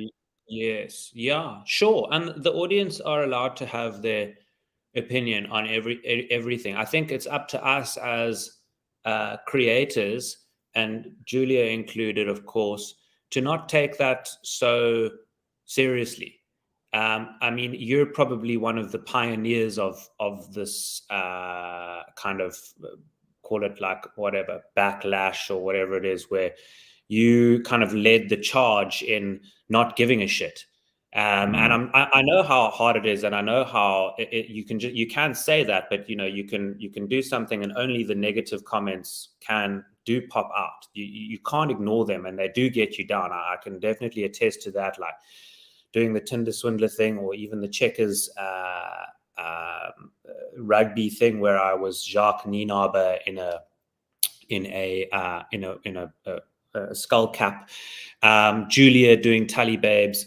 Of course, you know, you see the negative comments, but you know, if you're going to be an artist, if you're going to be a creator, not everyone is going to love you all the time, and that's okay. It's completely okay. And sometimes no one will like what you do, and you completely mess the whole thing up, and that's also fine. We have to accept that there's a time in the world now where I think we're a little bit past it, where, you know, at first it was kind of good, where they were sort of going after people who were absolute monsters and went, you know, no, this person, look at their Twitter feed, they're anti-Semitic, they're homophobic, they're bigoted, and then they started going like, okay, cool, now we're going to go back to 2014, where this guy was having a shit day and he said something like weird about gay people, and fuck him, now he must die. Okay, cool. Yeah, and fair enough, that wasn't right, and that's okay. But now I think people are getting a bit tired of wait, let's go back to when Facebook started. This guy posted a picture of him and whatever, Kanye. And now exactly. He must die. You know, come on, man, get over it. It's like the sense of purity. But you raised something so interesting about how much of a shit you should give and how much you shouldn't. And I got into the reads once with poor old Robbie Collins. We were having a fun morning, and then we went down this path, and it turned into, a lot of people sent me messages afterwards saying I was very mean to Robbie, which was never my intention. But he and I got into a bit of an argument about like whether or not you should or shouldn't give a shit. And I think that it's a balance. It's not one or the other. Because if you didn't give a shit at all, if you actually don't care about what anyone else thinks about you, and it sounds sexy when people are like, oh, that guy over there doesn't give a shit. The reality is, if you really don't care, if you are honestly completely disinvested in anyone else's opinion of everything and anything you do, you're a psychopath. You are not someone who can be relied upon to do good and decent things, because to you, everything is, you don't give a shit. And on the other hand, if you care too much about what everyone thinks about you, you're just trapped by other people's approval or disapproval the whole time. So there's something in between. And as a comedian, and, you know, Robbie was trying to articulate that, and maybe I just was having a bad morning or whatever. I take all the responsibility. He was the guest on the show, and I didn't need to like get into this argument with him for no good reason.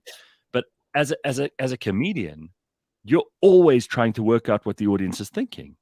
It's really, that's the real skill. I mean, you're obviously very funny people, and all comedians I have a tremendous amount of respect for. I've said this a million times, because you just get evaluated in the moment the whole time. Nobody goes, oh, you know, he's a brilliant dancer, and on that one move, he didn't quite hit the mark.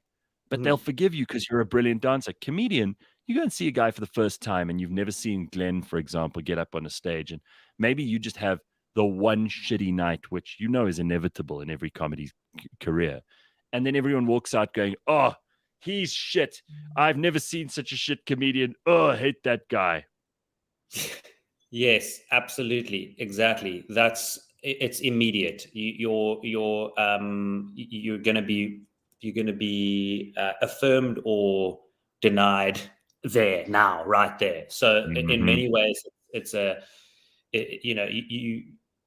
difficult you have to build up that thick skin. But firstly, let me go back to what you were saying about completely not giving a shit or giving a shit. Absolutely give a shit about the work. Geez, that's who you're doing it for. Any comic or anyone who goes like, I don't care what they think. Like, you go up and you see a comic die and then they come off there and they're like, no, they were shit. No, they weren't shit. You were shit. You were shit. The whole thing about it is you're meant to be saying a thing and then they are meant to be laughing. So if that's not working, then something's happening with you. So you can't not give a shit about that. But I'm talking about the one or two nitpicker negative comments of hundreds.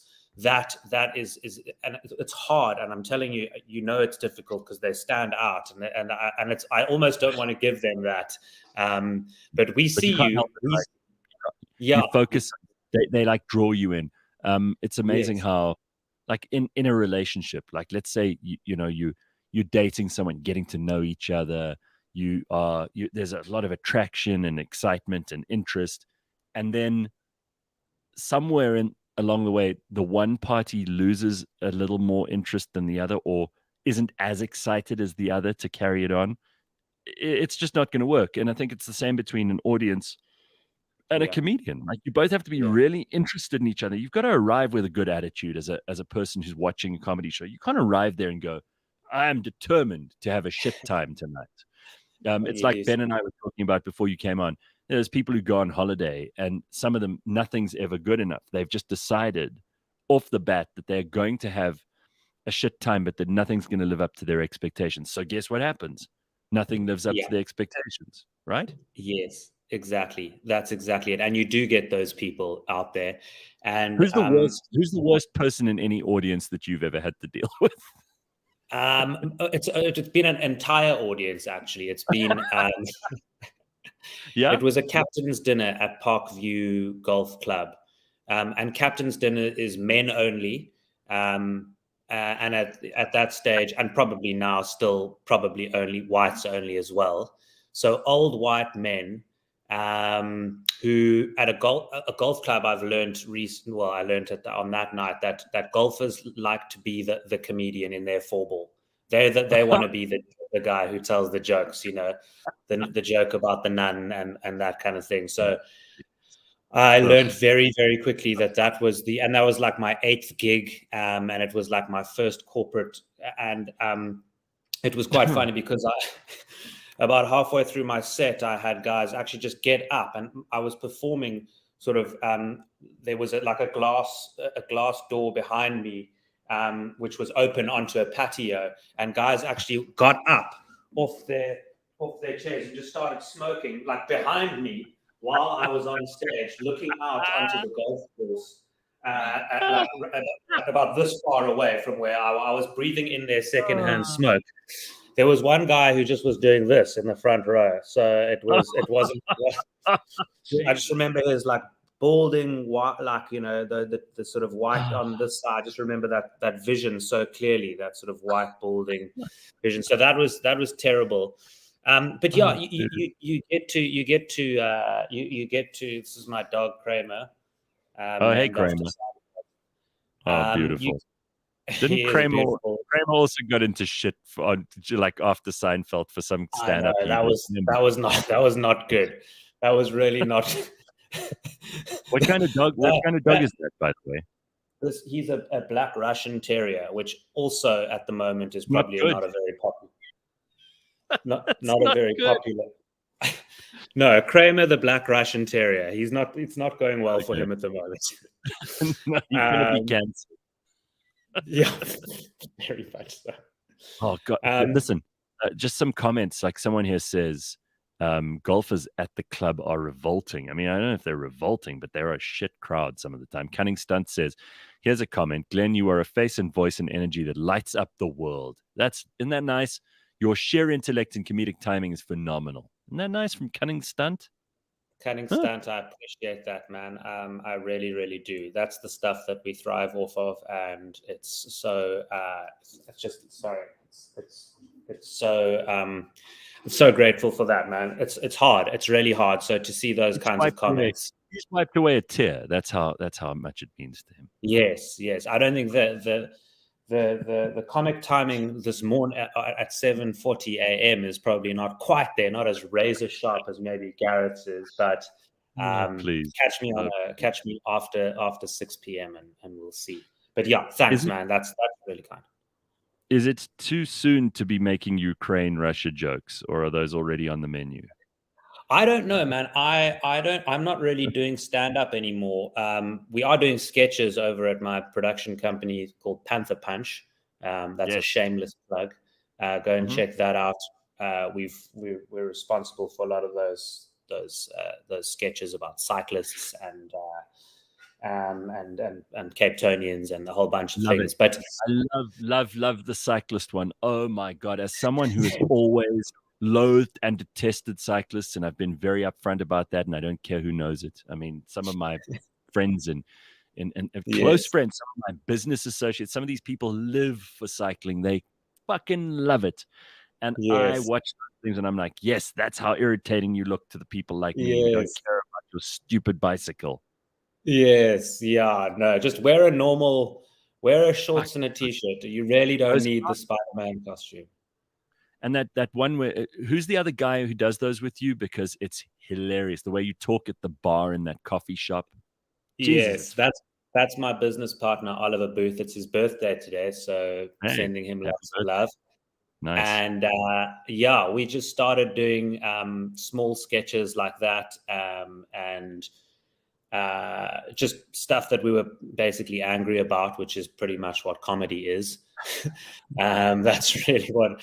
And then it started to develop into more sort of branded content.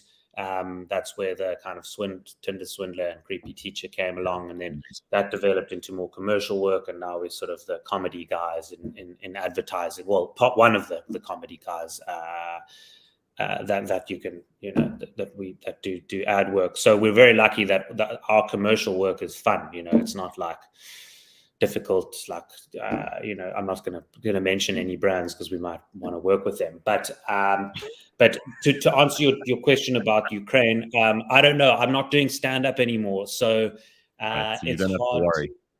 It's hard to say. I mean, I was always of the opinion that and like it's kind of the Ricky Gervais thing over here, where if it's clever and it's an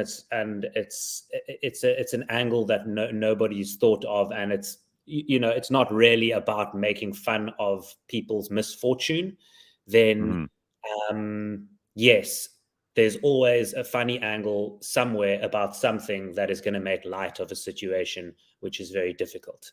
I certainly don't have the comedic chops, the intellect, I think, to do that, but the world-class guys like Ricky Gervais, the Seinfelds of the world, Dave Chappelle, those guys can do it because they are world-class and they're able to actually make light of a situation that is otherwise. So Cabello wants to know, where can we watch all these sketches of yours? I mean, obviously on YouTube.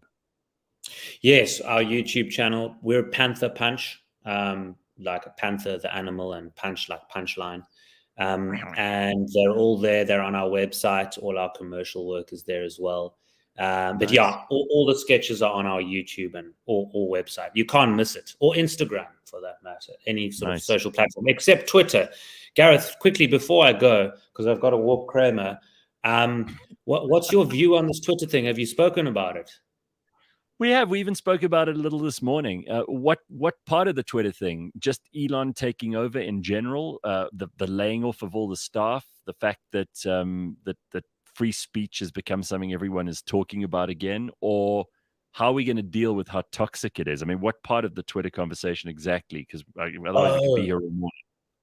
Well, I want to actually ask more. I'm actually more interested. I was going to ask the first question, but I'm now more interested in the second one. How do you deal? Because I know you. That's your thing, hey, dude.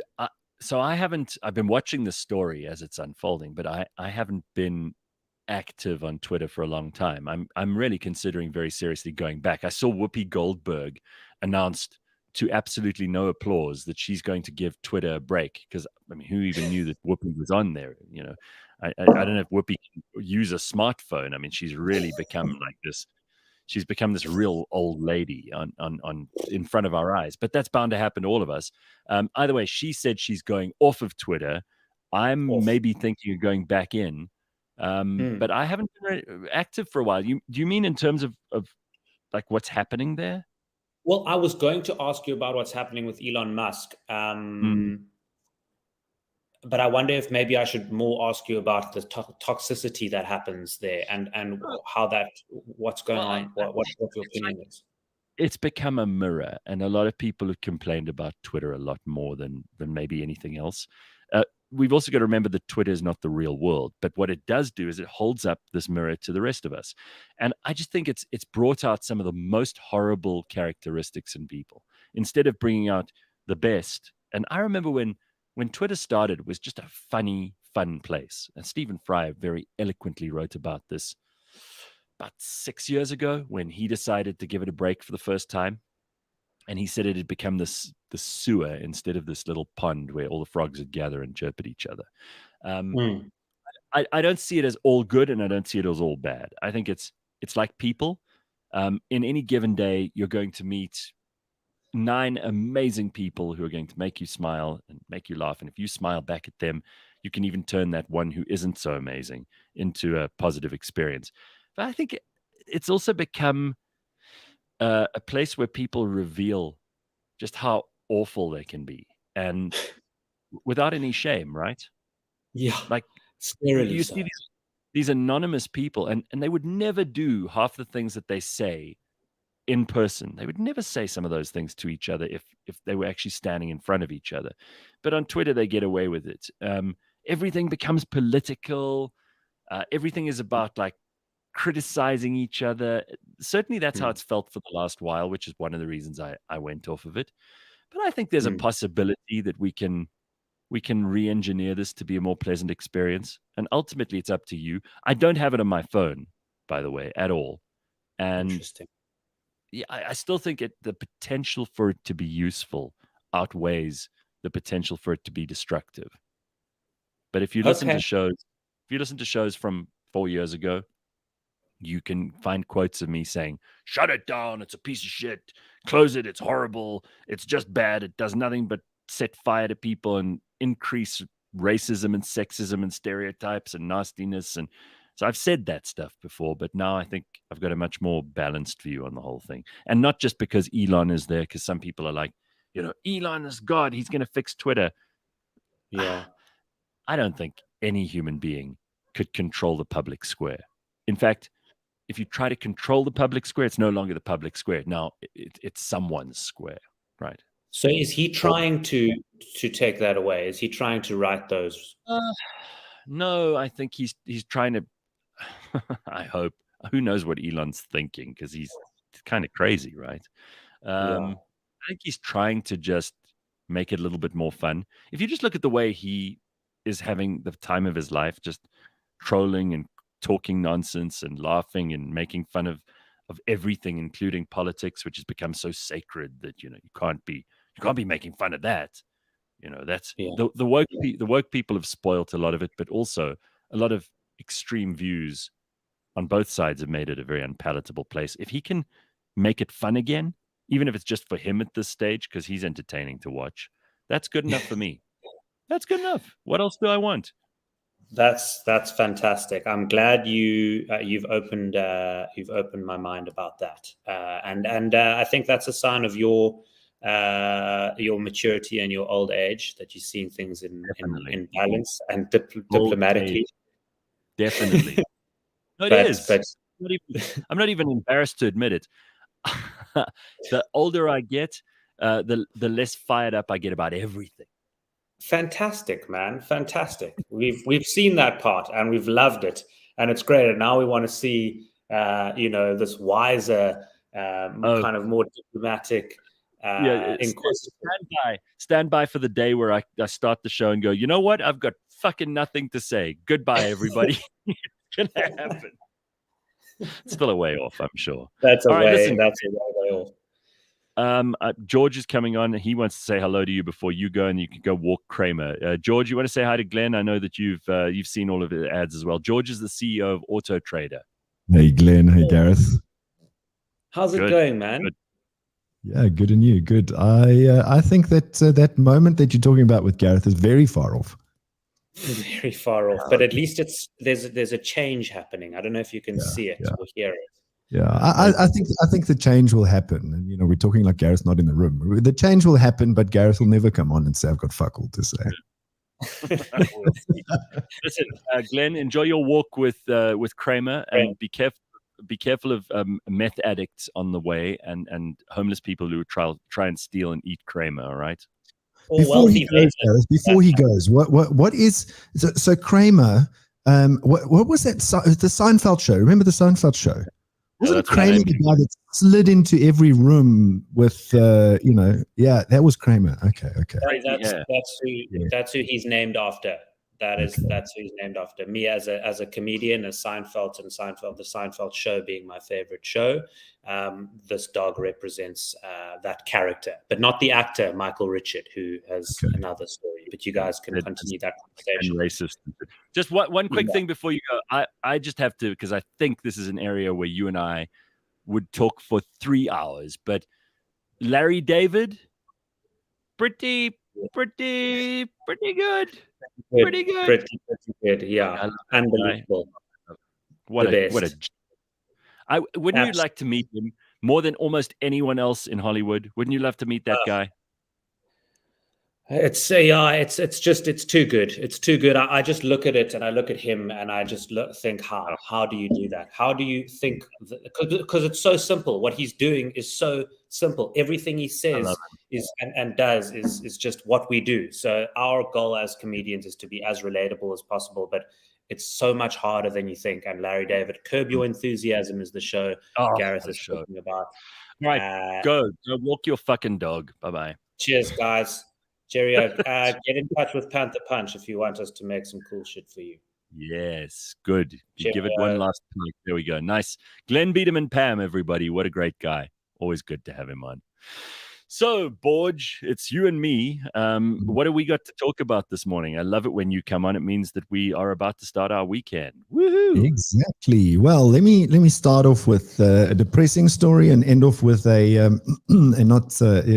Good Friday story. So the first, it's not like you to bring depression into our Friday, George. What the hell's this all about? Well, it's not. I suppose it's not depressing, but maybe it's just disappointing. And that is driving school owners. I mean, can you believe this? Driving school owners organized a protest, right? Now, protests, no problem if they're done in a calm, non-violent way. But the reason they were protesting was because of the increase of bribery fees from 1,700 Rand to 2,000 Rand. That's why they were protesting. Tell me you're in South Africa without telling me you're in South Africa. That's a story that you would tell. This was in Pretoria, Mpumalanga. And they demonstrated because they said that the traffic officials were greedy. I mean, I read the story and I was like, I actually can't believe what I'm reading. I can't believe what you're telling me. So this happened in Mbolela on Friday, and they prevented workers from entering the premises because of this 300 Rand increase in bribes, or fees, should I say? But what I think is shocking is that the government expressed concern over the nature of the protest, which they should do, but they should get on to the people that are actually accepting the bribes. Now, a few people have been arrested, so to their credit, and are out on 15,000 rands bail. But do you know how much some of these bribesters take home? Just take a wild guess.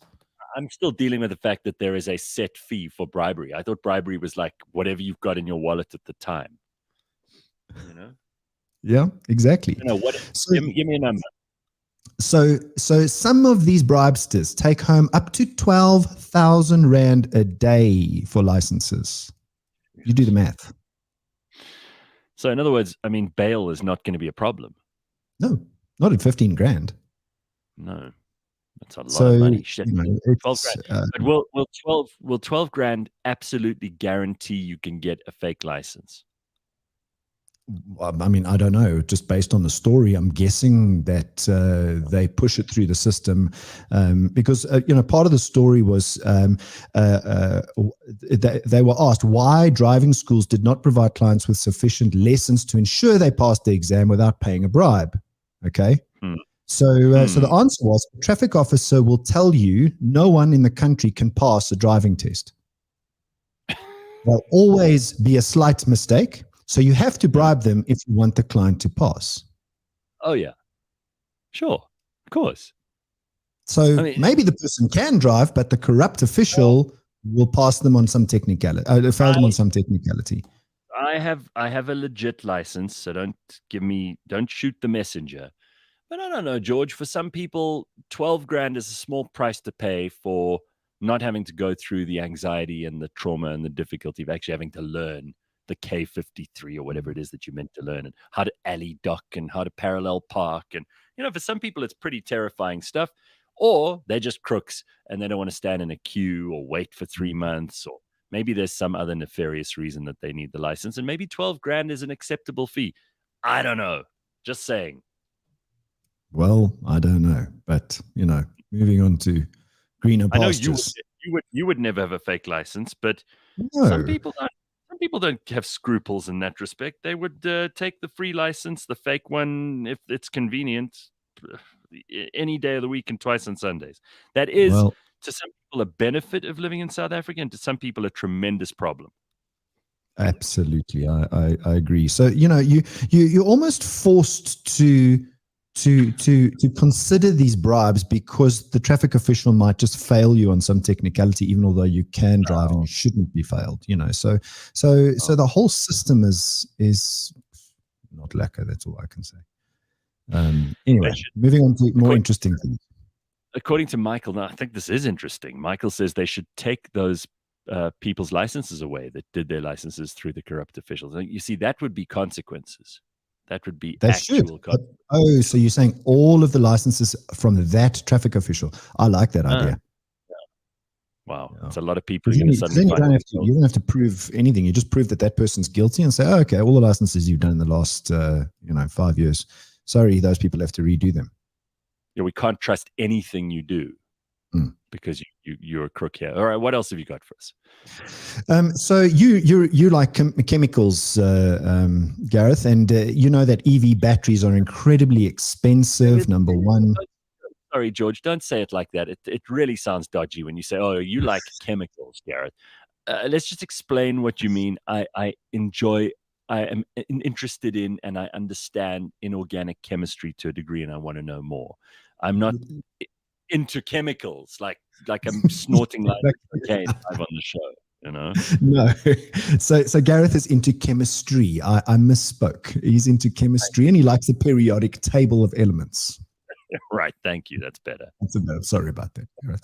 My humblest of apologies. So you will understand this, and that is EVs have got a massive advantage over internal combustion engine vehicles for efficiency, zero carbon emissions, quicker acceleration, less maintenance, all that good stuff. But the problem is the range on the batteries are less than internal combustion engine vehicles. We know that. I mean, my Jaguar I-Pace, 300 kilometers on a full charge.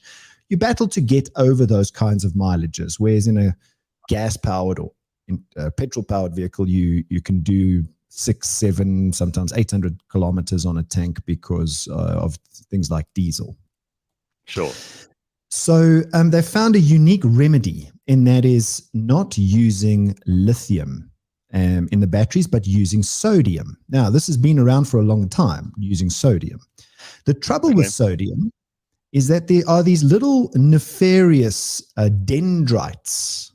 So I don't know too much about dendrites, but apparently these dendrites can penetrate the barrier between the anode and the cathode. Okay. And then cause a short circuit in the battery. So, the anode and the cathode cause the, electrons to move. They cause a short circuit. So what has been found, and here's the interesting part, what has been found is that seaweed used as a barrier between the anode and the cathode and the chemicals actually doesn't, the dendrites from the sodium can't cross the seaweed barrier. I don't know what dendrites are, except that it must have something to do with the crystal structure of the sodium atom and the molecules and how they connect to each other. But that sounds fantastic. It sounds so clever because it's using a natural product, which we don't really have. We don't have too many uses for seaweed, right? I mean, it's mostly a problem. Except don't they eat it in the East? Well, they can make really great sushi out of some of it, but some of it's gross and like slimy and not particularly useful, I'm sure. So if we can find a use for that, there's another thing we can exploit from nature that we don't currently have a use for. Great. It might make us look after the seaweed a bit better. And we don't have to mine lithium in, dodgy ways. Okay. Well, great, because sodium is far more plentiful than lithium, for starters. There's a lot more of it in the earth. Sodium is in salt, for example. So if we can get enough NaCl, table salt, out of salt pans and out of the ocean, and we can use that salt to create sodium, we can make more batteries. It'll also create a whole lot less carnage on Earth because lithium has to be mined. It's not as easily accessible as sodium. Great, let's go with it. I'm all for it. I totally agree. So I think where the chemical is abundant and we've found a solution, and then because of the abundance, the cost will be lowered. So seaweed is abundant, sodium is abundant. Let's stop with this lithium and cobalt and stuff and move to something. And apparently, sodium is a lot more energy dense than lithium is. Well, it's also more reactive than lithium, which may not be a good thing in a battery. You can open up, you take a normal little Duracell battery or Everready battery or whatever it is, and you open it up, you will actually find the metal lithium inside it. It's expensive, which is why batteries cost so much. And then the bigger your battery, the more lithium you need. And we know that obviously has massive consequences. People are talking about it. And the environmentalists never refer to the cost of extracting the lithium. And by cost, I don't just mean money. I mean in terms of what it does to the earth. So yeah, let's go with sodium. Give it a go. I agree. So, and very last 2 second mention is mileage more important than time? So this gentleman had a Honda Civic 2022 model that within a 12-month period, 2021 model, within a 12-month period, he did approximately 248,000 miles, which is 400,000 kilometers in this car. He was doing almost 10,000 kilometers a day. It was a courier car. It was a Honda Civic. Did all of the services at the right time, changed the oil, did everything. This car is in tip-top shape, has done 400,000 kilometers and now is up for sale and has caught the headlines of the news. And so now you wonder, 400,000 kilometers when you've looked after the car properly, but the car is still young. It's only 1 year old. Is mileage such a massive factor versus looking after your car? Again, it's a balance, right? You want to look at both. If you're buying a car, you want to see what the mileage is, but you also want to see how long it's been on the road because it could have been driven to death. It's like when you meet a nice girl, or if you're a girl and you meet a nice guy, you you check their mileage and you check their age. Some 25-year-olds have got a lot of mileage on the clock, if you know what I mean. Well, this Honda had a lot of mileage on the clock and it was very, very young, 1 year old. So yeah, the intersection between mileage and age, I suppose, is the sweet spot. Can you imagine driving that many kilometers in 1 year? Wild. 400,000 kilometers. There we go. All right. Listen, terrific to see you, George. Have an awesome weekend, and we will catch up with you in a week's time. Also, don't miss the Auto Trader podcast, which is available on cliffcentral.com or wherever you get your podcasts, where George and his team get into all the really cool stuff that we only have a little bit of time for here. They get into it in much more detail and sometimes talk about things that we don't even get to hear with some really interesting guests. Do not miss the Auto Trader podcast. Okay, George, cheers. Have a good weekend, and good weekend to everybody. We will see you soon. Monday.